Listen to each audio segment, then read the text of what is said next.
വചനാഗ്നി വചനാഗ്നി ആത്മാവിൽ അഭിഷേക വചനാഗ്നി വചനാഗ്നി വചനാഗ്നി ആത്മാവിൽ അഭിഷേക വചനാഗ്നി ദേശങ്ങൾ രാജ്യങ്ങൾ ഗോത്രങ്ങൾ വംശങ്ങളെങ്ങും അറിയട്ടെ വചനാഗ്നി ദേശങ്ങൾ രാജ്യങ്ങൾ ഗോത്രങ്ങൾ വംശങ്ങളെങ്ങും പടരട്ടെ വചനാഗ്നി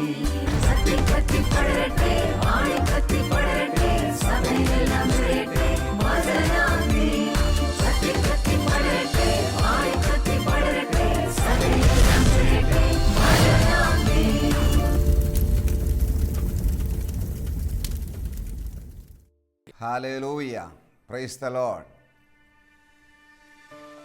കർത്താവായ യേശുവിൻ്റെ അതിപരിശുദ്ധമായ നാമത്തിൽ എല്ലാ ഷാലോം പ്രേക്ഷകരെയും ഈ വചനാഗ്നി വചന ശുശ്രൂഷയിലേക്ക് ഏറ്റവും സ്നേഹത്തോടെ സ്വാഗതം ചെയ്യുകയാണ്.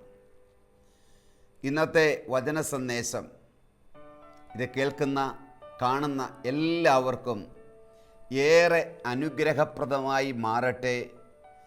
ആത്മാവിൽ നയിക്കപ്പെടുവാൻ, നിത്യത ലക്ഷ്യം വെച്ച് മുന്നേറുവാൻ ഇത് നിങ്ങളെ സഹായിക്കട്ടെ എന്ന് ഏറെ പ്രാർത്ഥിക്കുകയും നിങ്ങളെ അനുഗ്രഹിക്കുകയും ചെയ്യുകയാണ്. ഇന്ന് നമ്മൾ കേൾക്കുന്ന ചിന്താ വിഷയം ലോകത്തിൻ്റെ സമ്മർദ്ദങ്ങളെ അതിജീവിച്ച വ്യക്തികളെക്കുറിച്ച് നമ്മൾ ധ്യാനിക്കുകയാണ്. അനേകർക്കും ആത്മാവിൽ ഉറച്ച ഒരു തീരുമാനമെടുക്കുവാൻ അവരുടെ വ്യക്തിപരമായ ജീവിതത്തിൽ, അവരുടെ കുടുംബ ജീവിതത്തിൽ, അവരുടെ ആധ്യാത്മിക ജീവിതത്തിൽ മുന്നോട്ട് ഉയരുവാനോ കുതിക്കുവാനോ ഒരു വിശുദ്ധ ജീവിതം നയിക്കുവാനോ ഇന്ന് പലർക്കും സാധിക്കാത്തതിൻ്റെ കാരണം പല ദൈവമക്കളും വിശ്വാസികളും സമ്മർദ്ദത്തിൻ്റെ അടിമത്തത്തിലാണ്. പലവിധമായ സമ്മർദ്ദങ്ങൾ നമ്മുടെ ജീവിതത്തിൽ ഉണ്ടാകും. സാഹചര്യങ്ങളിൽ നിന്ന്, പ്രത്യേകിച്ച് സമൂഹത്തിൽ നിന്ന്, നമ്മുടെ കുടുംബത്തിൽ നിന്ന് തന്നെ, ചില മക്കളിൽ നിന്നോ ഒരുപക്ഷെ ഭാര്യയിൽ നിന്ന്, അവരിൽ നിന്നുണ്ടാകുന്ന എതിർപ്പുകൾ, അധികാരികളിൽ നിന്ന്, സഭയിൽ നിന്ന്, അല്ലെങ്കിൽ ഗവൺമെൻറ് തലങ്ങളിൽ നിന്ന് ഒക്കെ നമുക്കുണ്ടാകുന്ന എതിർപ്പുകളെ, പ്രതികൂലങ്ങളെ, സമ്മർദ്ദങ്ങളെ നമുക്ക് അതിജീവിക്കാൻ പറ്റാതെ തകർന്നു പോകുന്നവർ, തളർന്നു പോകുന്നവർ നമ്മുടെ ഇടയിൽ ഉണ്ട്. ഇവിടെയാണ് ആത്മാവിൻ്റെ കരുത്തും ഉറച്ച തീരുമാനവും നമുക്ക് ആവശ്യമായിരിക്കുന്നത്. ഒരിക്കൽ ഒരു ഹോട്ടൽ നടത്തുന്ന ഒരു വ്യക്തിയുടെ അടുക്കൽ, അതിൻ്റെ ഉടമയുടെ അടുക്കൽ പോലീസ് സ്റ്റേഷനിൽ നിന്ന് പ്രത്യേകമായ ഒരു ഓർഡർ വന്നു. ഈയിടെയായി ഈ ഭാഗങ്ങളിൽ കള്ളന്മാരുടെ ശല്യം കൂടുതലാണ്. അതുകൊണ്ട് ഈ സ്ഥാപനത്തിനകത്ത് കള്ളന്മാർ കയറാതിരിക്കാൻ, മോഷ്ടാക്കൾ കയറാതിരിക്കാൻ വാതിലുകൾ, പ്രത്യേകിച്ച് പുറകിലുള്ള, ഹോട്ടലിൻ്റെ പുറകിലുള്ള വാതിൽ എപ്പോഴും അടച്ച് ഭദ്രമായിട്ടിടണം എന്നുള്ള ഒരു ഓർഡർ വരികയുണ്ടായി. ഇതിനെക്കുറിച്ച് അദ്ദേഹം ചിന്തിച്ച് ഇതിനെന്താണൊരു പരിഹാരം, ഇത് ഗൗരവമായിട്ട് എടുക്കണോ എന്നൊക്കെ ചിന്തിച്ചു കൊണ്ടിരുന്നപ്പോഴാണ് പിറ്റേ ദിവസം ഫയർഫോഴ്സിൽ നിന്ന് ഇതാ മറ്റൊരു നിർദ്ദേശം വരികയുണ്ടായി. കഴിഞ്ഞ ആഴ്ചയിൽ ഇതിനോടടുത്തു തന്നെ വലിയൊരു ഹോട്ടലിൽ തീപിടിക്കുകയുണ്ടായി. അടുക്കളയിൽ നിന്നുള്ള ഗ്യാസ് അത് ലീക്ക് ഔട്ടായി തീ പിടിച്ച് ചിലർ അവിടെ മരിക്കുകയുണ്ടായി. ആ ബിൽഡിങ് തന്നെ കത്തിപ്പോയി. അതിന് പുറത്തേക്ക് എയർ കയറിയിറങ്ങാനുള്ള പാസിംഗ് ഇല്ലായിരുന്നു. അതുകൊണ്ട് ഹോട്ടലിൽ പ്രത്യേകിച്ച് അടുക്കള ഭാഗമെല്ലാം ഓപ്പൺ ചെയ്തിടണം, വാതിൽ അടച്ചിടാൻ പാടില്ല, എപ്പോഴും വാതിലുകൾ തുറന്നിടണം എന്നുള്ള വലിയൊരു നിർദ്ദേശം അവിടെ വരികയുണ്ടായി. അപ്പോൾ പോലീസ് സ്റ്റേഷനിൽ നിന്ന് വാതിൽ അടച്ചിടണം എന്നുള്ള ഒരു ഓർഡറും ഫയർഫോഴ്സിൽ നിന്ന് വാതിൽ അടയ്ക്കാൻ പാടില്ല, എപ്പോഴും അത് തുറന്നിടണം എന്നുള്ളൊരു ഓർഡറുമാണ് വന്നിരിക്കുന്നത്. ഈ ഹോട്ടൽ മുതലാളിക്ക് വളരെയധികം കൺഫ്യൂഷനായി, ചിന്തയിലാണ്ടു, അദ്ദേഹത്തിന് ടെൻഷനായി, വളരെയധികം അദ്ദേഹം ഭാരപ്പെട്ടു. ഇതുപോലെ നമ്മുടെ ജീവിതത്തിലും ഇങ്ങനെയുള്ള ടെൻഷനുകൾ ഉണ്ടാകാം. അവസാനം ഇദ്ദേഹം എന്താണ് അതിനൊരു പരിഹാരം ആയിട്ട് അദ്ദേഹം ചെയ്തത്? ഹോട്ടലിൻ്റെ അടുക്കള വശത്ത് പുറകിലായിട്ട് 2 വാതിൽ അദ്ദേഹം പുതിയതായിട്ട് നിർമ്മിച്ചു. എന്നിട്ട് ചെയ്തത്, ഒരു വാതിൽ അടച്ചിടുകയും മറ്റൊരു വാതിൽ തുറന്നിടുകയും ചെയ്തു. 2 കൂട്ടരും വന്ന നിർദ്ദേശങ്ങൾക്ക് 2 പേർക്കും തൃപ്തി കൊടുക്കുന്ന, 2 പേരെയും സംതൃപ്തിപ്പെടുത്തുന്ന പ്രവൃത്തിയാണ് അദ്ദേഹം ഇതിലൂടെ ചെയ്തത്. ഒരു വാതിൽ പൂട്ടിയിട്ട് മറ്റൊരു വാതിൽ തുറന്നിടുകയുണ്ടായി. അതുകൊണ്ട് എന്ത് പ്രയോജനമുണ്ടാകുമെന്ന് ഇത് കേൾക്കുന്ന എല്ലാവർക്കും തന്നെ മനസ്സിലാകും. ഇതുപോലെയാണ് നമ്മുടെ ജീവിതത്തിൽ സമൂഹത്തിൽ നിന്ന് നമുക്ക് കിട്ടുന്ന അഭിപ്രായങ്ങൾ, നിർദ്ദേശങ്ങൾ, മറ്റുള്ളവരുടെ വാക്കുകൾ, ഇതെല്ലാം നമ്മളെ രൂപാന്തരപ്പെടുത്തുന്നുണ്ട്. പലപ്പോഴും നമ്മുടെ സ്നേഹിതരിൽ നിന്ന്, നമ്മുടെ കുടുംബക്കാരിൽ നിന്ന്, നമ്മുടെ സമൂഹത്തിൽ നിന്ന്, അധികാരികളിൽ നിന്ന് ഒക്കെ ഉണ്ടാകുന്ന ഇങ്ങനെയുള്ള സാമൂഹിക ഉപദേശങ്ങൾ, നിർദ്ദേശങ്ങൾ, ഇതൊക്കെ നമ്മളുടെ ആത്മീയ ജീവിതത്തെ വളരെയധികം ബാധിക്കുന്നതായിട്ട് മാറിയിട്ടുണ്ട്. മറ്റുള്ളവർ നമ്മളെ നിർബന്ധിക്കുന്നു, അല്ലെങ്കിൽ സമൂഹം നമ്മളെ നിർബന്ധിക്കുന്ന, കമ്പല് ചെയ്യുന്നു. അതിനനുസരിച്ച് നമ്മുടെ ജീവിതം ക്രമപ്പെട്ടു പോകുന്ന, അതിനനുസരിച്ച് ജീവിച്ചു പോകുന്ന ഒരു പരുവത്തിലേക്ക് ഇന്ന് ക്രൈസ്തവർ മാറ്റപ്പെട്ടിരിക്കുകയാണ്. 1-2 സംഭവങ്ങൾ എടുത്ത് ചൂണ്ടിക്കാണിക്കുവാൻ ഞാൻ ആഗ്രഹിക്കുകയാണ്.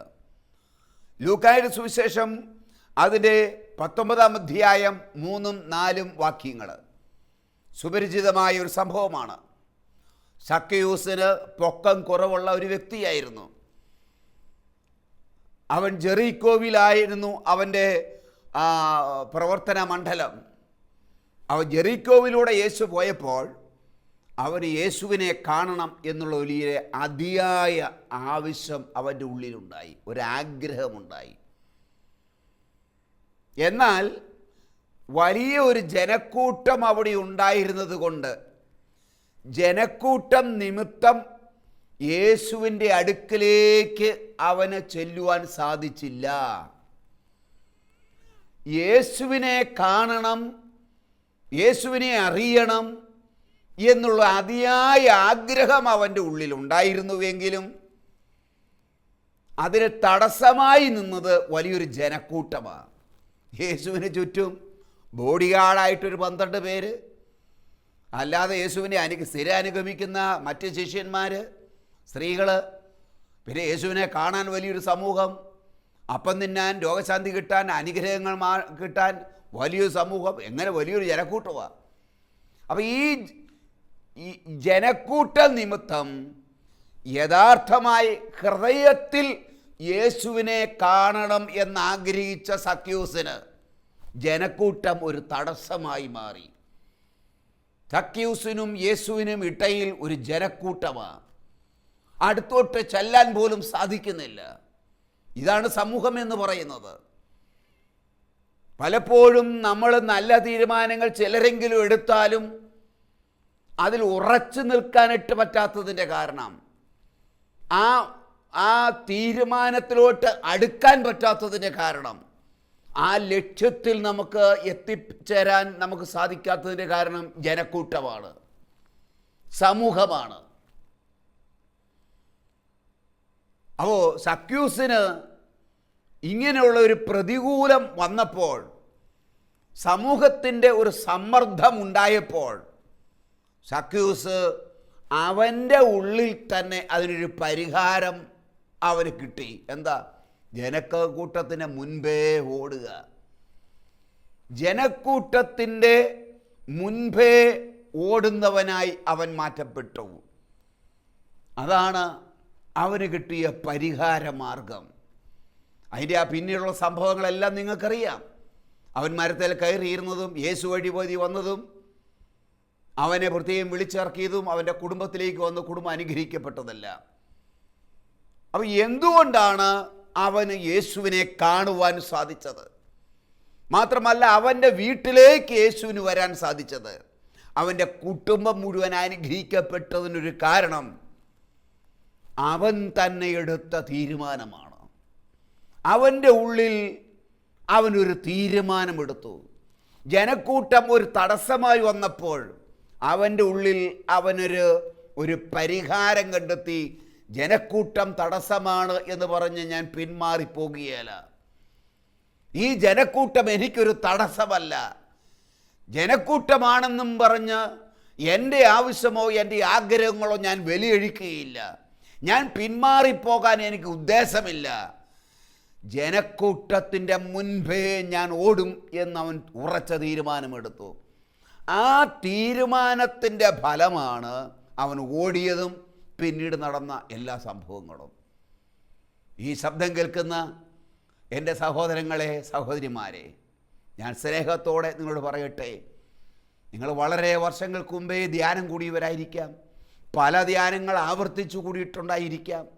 ഒക്കെ നിങ്ങൾ ആത്മാവിൽ വളരണം, അഭിഷേകം പ്രാപിക്കണം, വിശുദ്ധനാകണം, വിശുദ്ധിയായിത്തീരണമെന്നൊക്കെ ആഗ്രഹമുള്ളവരായിരിക്കാം. സത്യസന്ധമായ ആഗ്രഹമായിരിക്കാം നിങ്ങൾക്കുള്ളത്. എന്നാൽ പലപ്പോഴും ജനക്കൂട്ടം, നമ്മുടെ ദേശത്തെ സഹപ്രവർത്തകർ, നമ്മുടെ സ്നേഹിതർ, കുടുംബത്തിലെ അംഗങ്ങൾ, നമ്മുടെ ഇടവക ജനങ്ങൾ, നാം അറിയുന്ന നമ്മുടെ പരിചയക്കാർ ഒക്കെ, അവർക്ക് നമ്മളിൽ വലിയ സ്വാധീനം ചെലുത്താൻ പറ്റും. നമ്മളെ അതിൽ നിന്ന് തടയാൻ പറ്റും. നമ്മൾ അനുവദിച്ചു കൊടുത്താൽ ജനക്കൂട്ടം നിനക്കൊരു തടസ്സമാകരുത്. Praise the lord, hallelujah.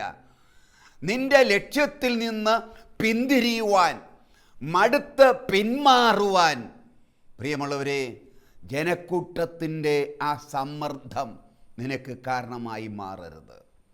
Hallelujah.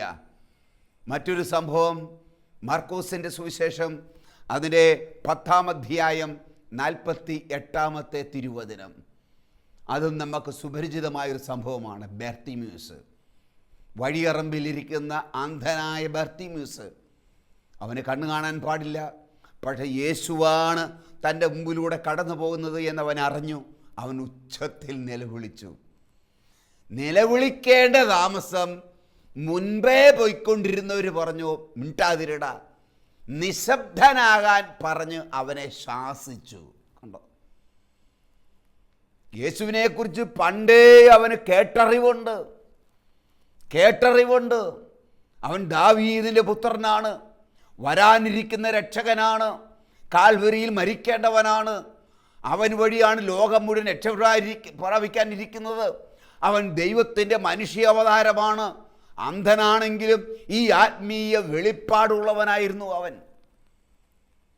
അവ കൂടെ മുൻപേ പോയിക്കൊണ്ടിരുന്നവർ ആരാ? യേശുവിൻ്റെ മുൻപേ കൂടെ പോയിക്കൊണ്ടിരിക്കുന്നവർ. അവർക്കൊരു ഡിസ്റ്റർബൻസായി ഇവൻ്റെ നിലവിളി എന്ന് പറയുന്നത്. അവർക്കൊരു ശല്യമായി മാറി നിൽക്കടാ, മിണ്ടാതിരി, ഷട്ട് എന്ന് പറഞ്ഞ് അവനെ നിശബ്ദനാക്കാൻ നോക്കി. പ്രിയമുള്ളവരെ, ഇതുപോലെയാ നമ്മുടെ ജീവിതത്തിലുണ്ടാകാം, പലരുടെ ജീവിതത്തിലുണ്ടാകാം. നമ്മൾ കൂടുതൽ ആത്മാവിൽ വളരാൻ ആഗ്രഹിക്കുമ്പോൾ, അതിനുവേണ്ടി പരിശ്രമിക്കുമ്പോൾ, യേശുവിലേക്ക് വരുവാൻ അഭിഷേകത്തിൽ, വചനത്തിൽ, വിശുദ്ധിയിൽ ഒരു നിലപാടെടുത്ത് ഒരു വിശുദ്ധ ജീവിതം നയിക്കുവാൻ നാം ആഗ്രഹിക്കുമ്പോൾ നമ്മുടെ മുൻപിൽ ഇങ്ങനെയുള്ള വ്യക്തികളുടെ ശബ്ദം നമുക്ക് കേൾക്കാൻ പറ്റും. പലരും പറയും നിശബ്ദനാകാൻ പറയും. ഇത്രയും എന്തിനാ ഒച്ചത്തിൽ നിലവിളിക്കുന്നത്? എന്തിനാ ഇതുപോലെ പ്രാർത്ഥിക്കുന്നതിന്? ഇത്രയും സമയം എന്തിനാ പ്രാർത്ഥിക്കുന്നേ? ഇത്രയും സമയം എന്തിനാ ബൈബിൾ വായിക്കുന്നേ? ഇങ്ങനെ ജീവിക്കേണ്ട ആവശ്യമുണ്ടോ? ഇങ്ങനെ വിശുദ്ധ ജീവിതം എന്ന് പറഞ്ഞ് ഇങ്ങനെ ജീവിക്കേണ്ട ആവശ്യമുണ്ടോ? ഇങ്ങനെയുള്ള നിലപാടുകൾക്ക് ആവശ്യമുണ്ടോ? വല്ലപ്പോഴും ശകലം കുടിക്കുന്നതുകൊണ്ട് കുഴപ്പമില്ലെന്നേ, ഞായറാഴ്ച ശകലം പണി ചെയ്യാൻ പോയെന്ന് പറഞ്ഞുകൊണ്ട് ആകാശം ഇടിഞ്ഞു വീഴാൻ പോവുകയാണോ എന്നൊക്കെ പറയുന്ന ശബ്ദങ്ങൾ നമുക്ക് ചുറ്റിനും നമുക്ക് കേൾക്കാം.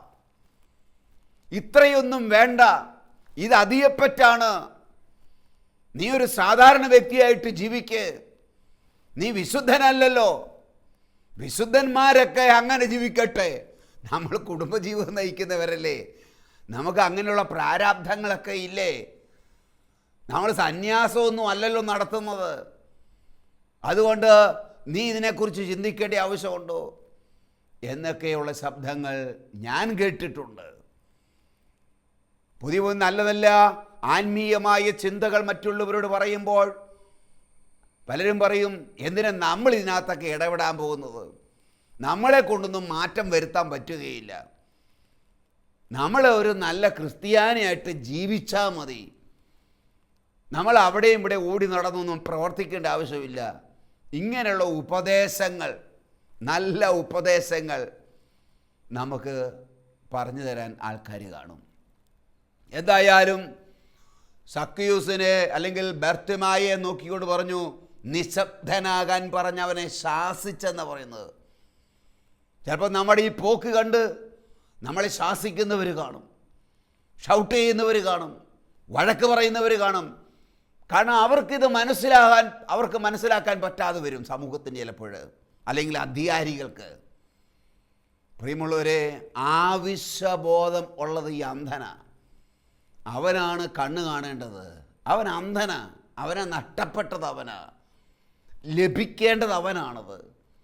അതുകൊണ്ട് ആവശ്യബോധമുള്ളവൻ മാത്രമല്ല, തൻ്റെ മുൻപിലൂടെ കടന്നു പോകുന്നത് ആരാണ് എന്നുള്ള ആ വെളിപ്പാട് കിട്ടിയവന് അവൻ അടങ്ങിയിരിക്കാൻ പറ്റുകയില്ല. സമൂഹത്തിൽ നിന്നുണ്ടായ ആ സമ്മർദ്ദം, നിശബ്ദനാകാൻ എന്ന് പറഞ്ഞുള്ള ശാസന, വഴക്ക് പറച്ചൽ അവനെ നിശബ്ദനാക്കിയില്ല. സമൂഹത്തിൻ്റെ സമ്മർദ്ദങ്ങളെ അതിജീവിച്ചവനായിരുന്നു ബർത്തിമായി. അതുകൊണ്ടാണ് യേശു അവൻ്റെ മുമ്പിൽ നിന്നതും അവനെ വിളിപ്പിച്ചതും അവന് സൗഖ്യം കിട്ടിയതും. ഹല്ലേലൂയ. ഈ ശബ്ദം കേൾക്കുന്ന പ്രിയമുള്ളവരെ, സമൂഹം പോകുന്നത് പോലെ പോകാൻ വളരെയധികം എളുപ്പമാണ്. അങ്ങനെ പോകാൻ വിളിക്കപ്പെട്ടവരല്ല. നമ്മൾ വേറിട്ട ഒരു വിശുദ്ധ ജീവിതം നയിക്കുവാൻ തീരുമാനമെടുത്താൽ നമുക്കെതിരെ പല കോണുകളിൽ നിന്നും സമ്മർദ്ദങ്ങളുണ്ടാകും. കാരണം അവരുടെ ജീവിതം, ലൈഫ് സ്റ്റൈൽ ലോകത്തിൻ്റെ ഇപ്പോഴത്തെ പുതിയ അപ്ഡേഷൻ രീതിയിലാണ് പോയിക്കൊണ്ടിരിക്കുന്നത്. ഒരു കല്യാണമായാൽ ഇതൊക്കെ വേണം, ഇങ്ങനെ വേണം, ഇതാണ് കല്യാണം. ഒരു വീട് പണിതാൽ ഇങ്ങനെ ആയിരിക്കണം, ആണായാൽ പെണ്ണായാൽ ഇങ്ങനെയാണ്. ഒരേ ഒരു ജോലി, വിദേശത്ത് പോവുക. വിദേശത്ത് പോയി ജോലിയില്ലെങ്കിൽ നമുക്ക് ജീവിക്കാൻ പറ്റുകയില്ല. അപ്പോൾ ലോകത്തിൻ്റെ ട്രെൻഡ് അനുസരിച്ച് പോകാൻ ഉള്ള ഒരു സമ്മർദ്ദം വിശ്വാസ ജീവിതം നയിക്കുന്നവരെയാണ് സ്വാധീനിക്കുന്നത്. സാധാരണ ജീവിതം നയിക്കുന്നവർക്ക് സമ്മർദ്ദങ്ങളില്ലല്ലോ, അവർ പോകുന്ന പോലെ പോയാൽ മതി. മനസ്സിലായോ? സ്ഥിരം കുടിക്കുന്നവർക്ക് മദ്യപാനം ഒരു ടെംപ്റ്റേഷനാണോ? ടെംപ്റ്റേഷനല്ല, അവർക്ക് പ്രലോഭനമൊന്നുമില്ല. മദ്യപിക്കാതെ ഇനി മദ്യപിക്കില്ല എന്ന് ഉറച്ച തീരുമാനമെടുത്ത, ഉടമ്പടി എടുത്ത വ്യക്തികൾക്കാണ് അതൊക്കെ ടെംപ്റ്റേഷനായിട്ട് വരുന്നത്, പ്രലോഭനമായിട്ട് വരുന്നത്, സമ്മർദ്ദം ആയിട്ട് വരുന്നത്. അതുകൊണ്ട് ഈ ശബ്ദം കേൾക്കുന്ന പ്രിയമുള്ളവരെ, ഇങ്ങനെയുള്ള സമൂഹത്തിൽ നിന്ന് നമുക്ക് സമ്മർദ്ദങ്ങൾ ഉണ്ടാകാം. ഇതിനെ നമ്മൾ ക്രിസ്തുവിൻ്റെ ആത്മാവിനാൽ അതിജീവിക്കുന്നവരായി നമ്മൾ മാറണം. യോഹന്നാൻ്റെ സുവിശേഷം 21-ാം അധ്യായത്തിൽ നമുക്ക് കാണാൻ പറ്റും. യേശു ഉയർത്തെഴുന്നേറ്റ് കഴിഞ്ഞ് അപ്പോൾ പിന്നെ പത്രോസിനും ശിഷ്യന്മാർക്കൊന്നും വേറെ പണിയും പരിപാടിയൊന്നുമില്ല. അവരിങ്ങനെ ചടഞ്ഞുകൂടി കുത്തിയിരിക്കാൻ തുടങ്ങി. ഒരു പ്രാവശ്യം പത്രോസ് ഇങ്ങനെ കൂട്ടുകാരോട് പറഞ്ഞു, ഞാൻ മീൻ പിടിക്കാൻ പോവുക, പഴയ വള്ളവും വലയൊക്കെ അവിടെ കിടപ്പുണ്ടല്ലോ ആറ്റുതീരത്ത്, ഞാൻ മീൻ പിടിക്കാൻ പോവുക. ഇത് കേൾക്കേണ്ട താമസം കൂടെ ഉണ്ടായിരുന്നു പറഞ്ഞു. എന്നാൽ ഞങ്ങളും പോരുക എന്ന് പറഞ്ഞു. ഞങ്ങളും പോരുക. കണ്ടോ, ഒരാൾ പഴയ പണിയിലേക്ക് പോവുകയാണ് എന്ന് പറഞ്ഞപ്പോൾ കൂടെ ഉണ്ടായിരുന്നവരും പറഞ്ഞു എന്നാൽ ഞങ്ങളും പോരുക എന്ന് പറഞ്ഞു. അവർ മീൻ പിടിക്കാൻ പോയി. ഇതാണ് സമ്മർദ്ദം എന്ന് പറയുന്നത്. പ്രിയമുള്ളവരെ, ആത്മീയ ജീവിതത്തിൽ നമുക്ക് സമ്മർദ്ദങ്ങളുണ്ടാകും. വീണ്ടും കുടിക്കുവാൻ, വീണ്ടും പഴയ പരിപാടിയിലേക്ക് പോകുവാൻ, പഴയ ഭാവത്തിലേക്ക് പോകുവാൻ, പഴയ സുഖങ്ങളിലേക്ക് പോകാൻ സമ്മർദ്ദങ്ങളുണ്ടാകും. ഒരു വിശുദ്ധ ജീവിതം നയിക്കാൻ അനുവദിക്കാത്ത വിധത്തിൽ സമൂഹത്തിൻ്റെ സമ്മർദ്ദങ്ങൾ നമുക്കുണ്ടാകും, ശക്തമായിട്ടുണ്ടാകും. അവിടെ ഒരുപക്ഷെ നമുക്ക് സഭാ അധികാരികളിൽ നിന്ന് തന്നെ ചില സമ്മർദ്ദങ്ങൾ ഉണ്ടാകുമായിരിക്കും. ഇതിൻ്റെ ഒന്നും ആവശ്യമില്ല, ഇത്രയൊന്നും വേണ്ട, പള്ളിയിലെ പ്രാർത്ഥനാ കാര്യങ്ങളൊക്കെ ഞങ്ങൾ നോക്കിക്കോളാം, അങ്ങനെയുള്ള ചില ചിന്തകൾ നമുക്ക് വന്നേക്കാം. ബന്ധുക്കാരിൽ നിന്നുണ്ടാകാം, ജീവിത പങ്കാളിയിൽ നിന്ന് പോലും നമുക്കുണ്ടാകാം. അപ്പോൾ ഇതിനെയൊക്കെ നമുക്ക് അതിജീവിക്കുവാനായിട്ട് നമുക്ക് സാധിക്കണം. തോബിത്തിൻ്റെ പുസ്തകം അതിൻ്റെ 1-ാം അധ്യായം 10-ാമത്തെ വാക്യത്തിൽ തോബിത്ത് പറയുന്നൊരു കാര്യമുണ്ട്. ഞങ്ങൾ നിനവയിൽ ചെന്നു. ഞങ്ങളെല്ലാവരും ബന്ധുക്കാർ, ചർച്ചക്കാർ, കൂട്ടുകാർ, സമൂഹമായിട്ട് ഞങ്ങളെല്ലാം നിനവയിൽ ചെന്നു. ഞങ്ങൾ അവിടെ ചെന്നപ്പോൾ അവിടെ എൻ്റെ ചാർച്ചക്കാരും ബന്ധുക്കാരുമെല്ലാം ബലിവസ്തു അവർ കഴിച്ചു. മനസ്സിലായി? വിജാതീയ ദൈവങ്ങൾക്കർപ്പിച്ച ആ അർപ്പണ വസ്തു അവർ കഴിച്ചു. എന്നാൽ എൻ്റെ ദൈവത്തെക്കുറിച്ചുള്ള ഓർമ്മ എൻ്റെ മനസ്സിൽ നിറഞ്ഞു നിന്നത് കൊണ്ട് ഞാനത് കഴിച്ചില്ല.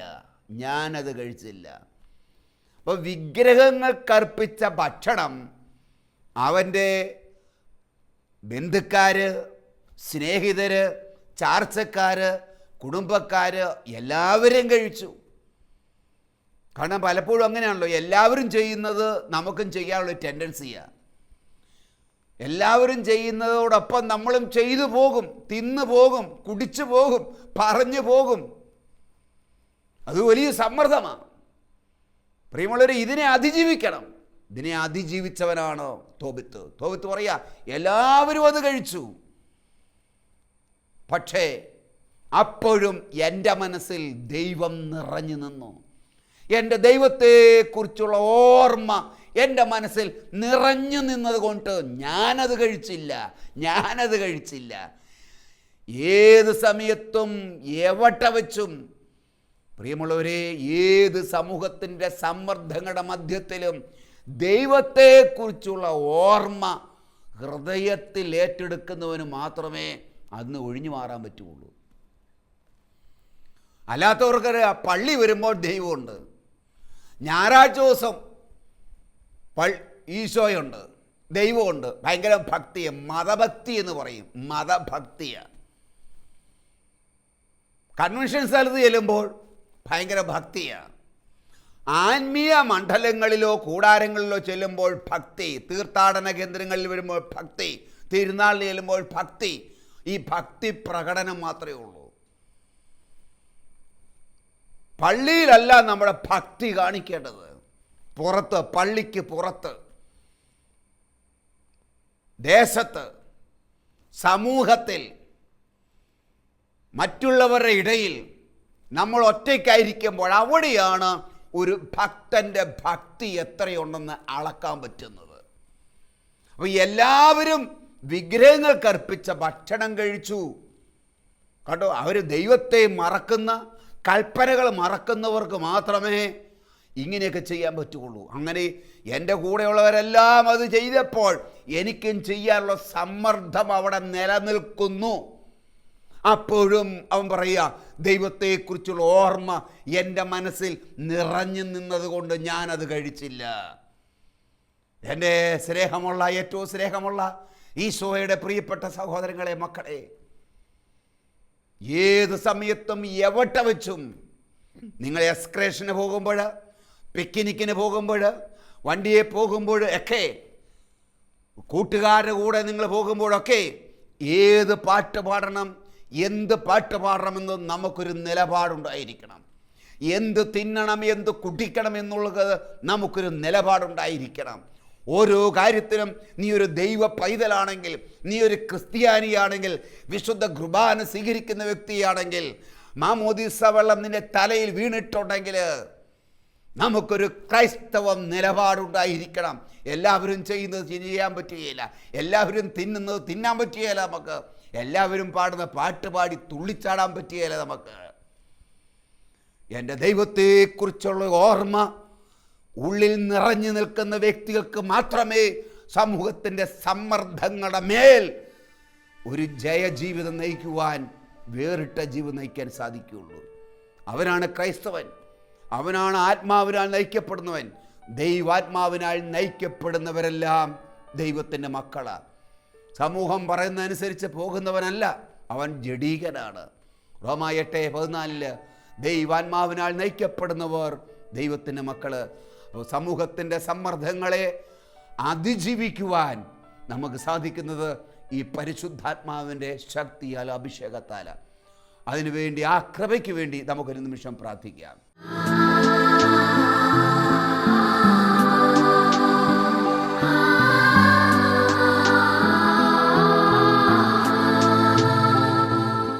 ദൈവമേ, ഈ ശബ്ദം കേട്ട എല്ലാ പ്രിയപ്പെട്ടവരുടെ പേരും നിൻ്റെ ആത്മാവിനെ നീ അയക്കണമേ. അതിശക്തമായൊരു അഭിഷേകയുടെ മേൽ വ്യാപരിക്കട്ടെ എന്ന് പ്രാർത്ഥിക്കുന്നു. ഒരു പുതിയ ഉണർവുകളുടെ മേൽ വ്യാപരിക്കട്ടെ. ഉറച്ച നിലപാടുകളെടുത്ത് വിശുദ്ധ ജീവിതം നയിക്കുവാൻ, വചനത്തിനനുസരിച്ച ജീവിതം നയിക്കുവാൻ, ദൈവമേ നിന്നെ പ്രീതിപ്പെടുത്തുന്ന ജീവിതം നയിക്കുവാൻ ഇവരെ അനുഗ്രഹിക്കണമേ. ഇവരെ നേരിടുന്ന, ഏത് സമയങ്ങളിൽ നേരിടുന്ന ഏത് പ്രതികൂലങ്ങളുടെ നടുവിലും നിന്നോട് ചേർന്ന് വിശുദ്ധ തീരുമാനങ്ങൾ എടുക്കുവാൻ, ഉറച്ച നിലപാടുകൾ എടുക്കുവാൻ, ആത്മീയ തീരുമാനങ്ങൾ എടുക്കുവാൻ, കർത്താവേ അങ്ങനെ ഒരു ആത്മീയ ജീവിതം നയിക്കുവാൻ ദൈവമേ ഈ ശബ്ദം കേൾക്കുന്ന എല്ലാ പ്രിയപ്പെട്ടവരും അനുഗ്രഹിക്കപ്പെടട്ടെ. അഭിഷേകത്താൽ നിറയട്ടെ. കൃപ ഇവരുടെ മേൽ നിറയട്ടെ, നിറയട്ടെ, നിറയട്ടെ, നിറയട്ടെ. Hallelujah, hallelujah, hallelujah. യേശുവേ ആരാധന, ആരാധന, ആരാധന. പ്രാർത്ഥന ഘടനായ സ്തോത്രം യേശുവിൻ്റെ നാമത്തിൽ തന്നെ. ആമേൻ. God bless you. Amen.